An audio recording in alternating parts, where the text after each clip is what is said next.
Para wali itu bukan hanya dalam satu level, tidak dalam satu tingkat yang sama, tapi ada tingkat-tingkatan, istilahnya eskalasi para wali. Eskalasi atau tingkat-tingkatan para wali itu diukur fi wara'ihi, zuhdihi, wa taqarrubihi ilallah. Wirainya, zuhudnya, dan taqarrubnya kepada Allah subhanahu wa ta'ala. Tingkatan yang tertinggi disebut waliyul aqtab, wali kutub. Wali kutub itu wali tingkatan tertinggi. Sak donya dalam satu zaman hanya satu. Selama wali kutub ini masih hidup, Allah tidak akan mengangkat wali kutub yang lain. Setelah wali kutub itu wafat, Allah mengangkat wali kutub lagi. Kayak Imam Zainal Abidin, Sayyid Muhammad Al-Baqir, Syekh Junaid Al-Baghdadi, Ibnu Athaillah As-Sakandari. Mereka beliau-beliau itu tidak satu zaman, tidak satu masa. Tingkat di bawahnya namanya waliyul a'immah. Kalau waliyul a'immah itu sak donya dalam satu masa jumlahnya selalu dua.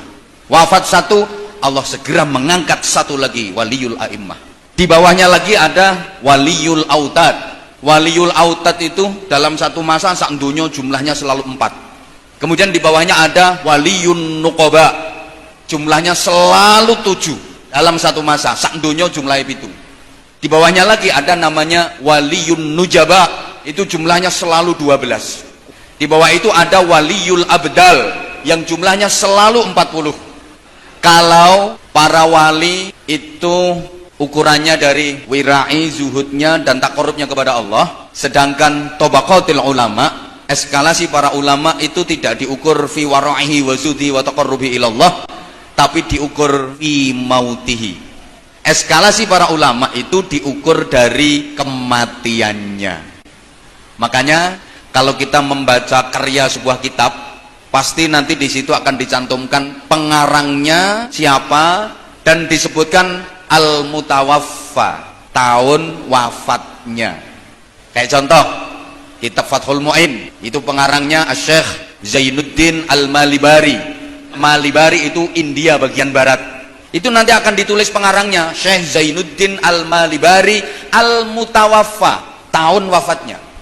Ibnu Hajar Al-Asqalani Al-Mutawaffa, Ibnu Hajar Al-Haytami Al-Mutawaffa, Jalaluddin As-Suyuti Al-Mutawaffa, pasti Jalaluddin Al-Mahalli Al-Mutawaffa. Yang disebut adalah tahun kematiannya. Jadi kalau ada kitab di situ kok dituliskan pengarang terus Al-Maulid, itu percetakannya ngawur namanya.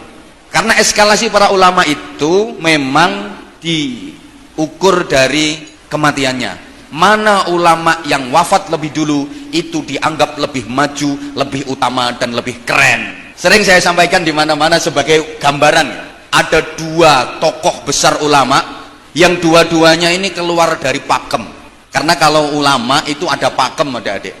Jika beliau namanya Ahmad, itu menurut pakem mendapatkan alam laqab atau mendapatkan titel Syihabuddin.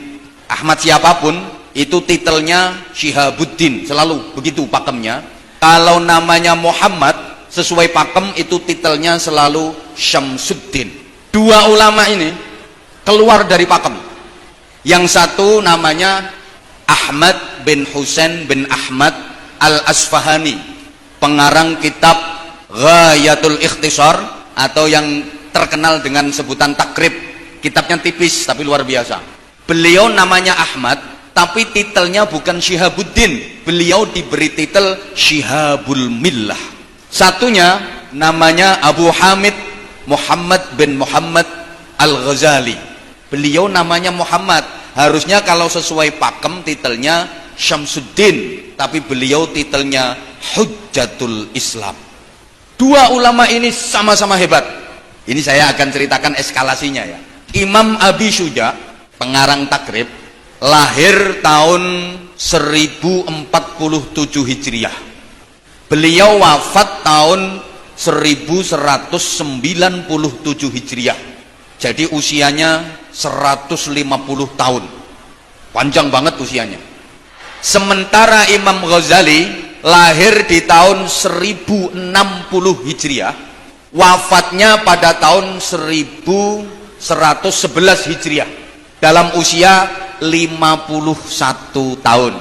Dua ulama ini menangi dalam satu zaman.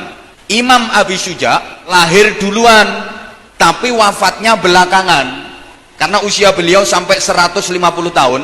Imam Ghazali lahir belakangan, wafatnya duluan, usianya cuma 51 tahun. Setelah Imam Ghazali wafat, Imam Abu Syuja itu masih hidup 86 tahun. Para ulama ketika menentukan ayyuhuma aqdam baina Abi Syuja wal Ghazali, mana yang lebih utama, mana yang lebih keren antara Imam Abi Syuja dan Imam Ghazali, para ulama menyatakan Ghazali aqdam, Imam Ghazali yang lebih keren. Kenapa?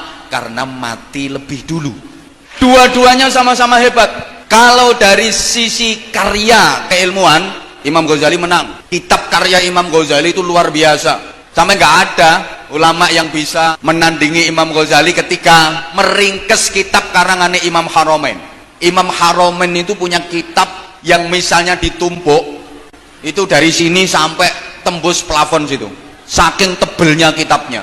Itu diringkes sama Imam Ghazali jadi 3 kitab, Al-Wajiz, Al-Wasid, dan Al-Basid. Tapi kalau dari segi riyadhah, menang Imam Abu Syuja.